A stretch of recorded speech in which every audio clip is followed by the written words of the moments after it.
ఈ పరిస్థితుల్లో దేశంలో ప్రజాస్వామ్యం ప్రమాదంలో ఉందన్నారు డాక్టర్ ఎంఎఫ్ గోపీనాథ్. ప్రజాస్వామిక హక్కులు ప్రజలకు దక్కడం లేదని వాటిని రక్షించుకోవాల్సిన బాధ్యత పౌరులందరిపై ఉందన్నారు. ఖమ్మంలోని జ్యోతిరావు పులే ప్రాంగణం నుంచి రాజ్యాంగాన్ని రక్షించుకుందాం అని రాజ్యాంగ పరిరక్షణ వేదిక ఆధ్వర్యంలో ప్రజాయాత్ర నిర్వహించారు. ఇదే విషయానికి సంబంధించి మరింత సమాచారం మా రీజనల్ కోఆర్డినేటర్ చిర్రా రవి అందిస్తారు.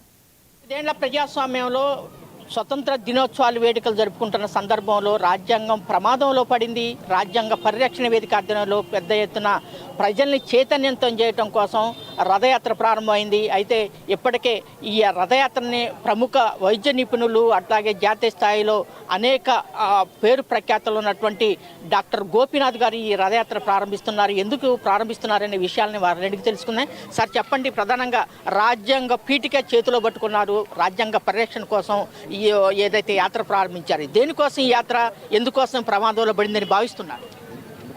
ఈ 79 సంవత్సరాల స్వతంత్ర భారతదేశంలో ఇంతకుముందు ఎన్నడూ లేనటువంటి పరిస్థితి ఈరోజు దేశంలో ఉన్నది.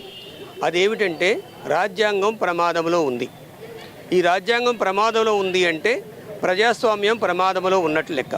ప్రజాస్వామ్యం ప్రమాదంలో అంటే భారతదేశమే ప్రమాదంలో ఉందని, దీన్ని రక్షించుకోవడానికి మేము రాజ్యాంగాన్ని చేతబట్టుకొని ఒక నెల రోజులు ఖమ్మం జిల్లాలో ఈ యాత్ర చేస్తాము. దీనిలో రాజ్యాంగాన్నే ప్రధానంగా ఏ కులాన్ని ఎవరు కూడా, మిత్రులు చెప్తున్నాను, ఏ కులాన్ని ఎవరు కూడా విమర్శించవద్దు, ఏ మతాన్ని ఎవరు విమర్శించవద్దు, ఏ రాజకీయ పార్టీని విమర్శించవద్దు. మన ఎజెండా కేవలం రాజ్యాంగాన్ని రక్షించుకోవటం. రాజ్యాంగాన్ని రక్షించుకునే బాధ్యత ఈ దేశ ప్రజలందరిది. ఈ రాజ్యాంగమే ఓటు హక్కు ఇచ్చింది. ఇప్పుడు ఓటు చోరీ జరుగుతూ ఉంది దేశంలో. ఈ ఓటు చోరీకి వ్యతిరేకం కూడా క్యాంపెయిన్ చేయాల్సిన అవసరం ఉంది. కాబట్టి రాజ్యాంగాన్ని రక్షించుకుందాము, రాజ్యాంగాన్ని కాపాడుకుందాము అంటే మనల్ని మనం కాపాడుకుందాము. ప్రజలారా మేల్కొనండి. రాజ్యాంగ పీఠికలో ఇచ్చినటువంటి sovereign socialist secular democratic republic అనేటువంటి భారత రాజ్యాంగంలో మనకి బాబాసాహెబ్ అంబేద్కర్ పొందుపరిచినటువంటి justice, social, economic and political అనేటువంటి ఒక నినాదాల్ని మనము ప్రజల్లోకి తీసుకెళ్ళాలి. ఈ 79 సంవత్సరాలలో ఏ రాజకీయ పార్టీ కూడా ప్రజలకు రాజ్యాంగాన్ని అందించలేదు, పీఠికను అందించలేదు. మా డ్యూటీ ప్రజలకు రాజ్యాంగాన్ని అందిద్దామని చెప్పేసి ఈ రాజ్యాంగ పీఠికను ఇక్కడ ప్రింట్ చేసి ప్రతి ఇంటికి ఇది చేరేటట్టు మేము చేస్తున్నాము. ఇదే మా కార్యక్రమం. ఇక్కడ ఏ రాజకీయ పార్టీకి వ్యతిరేకంగా చేయట్లేదు, ఏ కులాన్ని విమర్శించాల్సిన అవసరం లేదు, ఏ మతాన్ని విమర్శించాల్సిన అవసరం లేదు.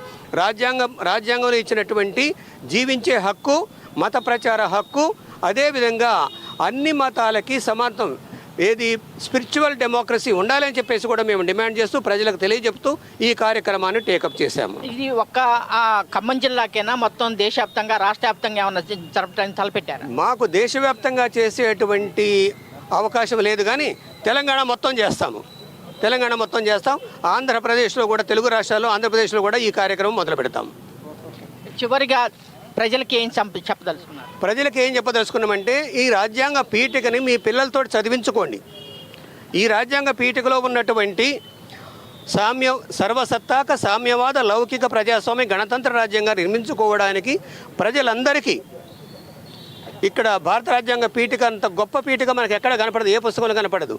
భారత ప్రజలమైన మేము భారతదేశాన్ని సర్వసత్తాక సామ్యవాద లౌకిక ప్రజాస్వామ్య గణతంత్ర రాజ్యంగా నిర్మించుకోవడానికి పౌరులందరికీ సాంఘిక, ఆర్థిక, రాజకీయ న్యాయాన్ని, ఆలోచన, భావ ప్రకటన, విశ్వాసం, ధర్మం, ఆరాధనల స్వాతంత్ర్యాన్ని, అంతస్తుల్లోనూ అవకాశాల్లోనూ సమానత్వాన్ని చేకూర్చడానికి, వారందరిలో వ్యక్తిత్వ గౌరవాన్ని, జాతీయ సమైక్యతను సంరక్షిస్తూ సౌభ్రాతృత్వాన్ని పెంపొందించడానికి మన ఈ రాజ్యాంగ పరిషత్తులు 1949 నవంబర్ 26వ తేదీన ఎంపిక చేసుకుని శాసనంగా రూపొందించుకున్న ఈ రాజ్యాంగాన్ని మాకు మేము సమర్పించుకుంటున్నాము. ఇది మా మోటో, ఇది మా ఎజెండా. డాక్టర్ గోపీనాథ్ గారు చెప్తున్నారు. కెమెరామెన్ సుధాకర్తో చిర్రా రవి, 99 టీవీ ఖమ్మం. శ్రీశైలం జిల్లా చిన్నరుట్ల చెంచు గిరిజన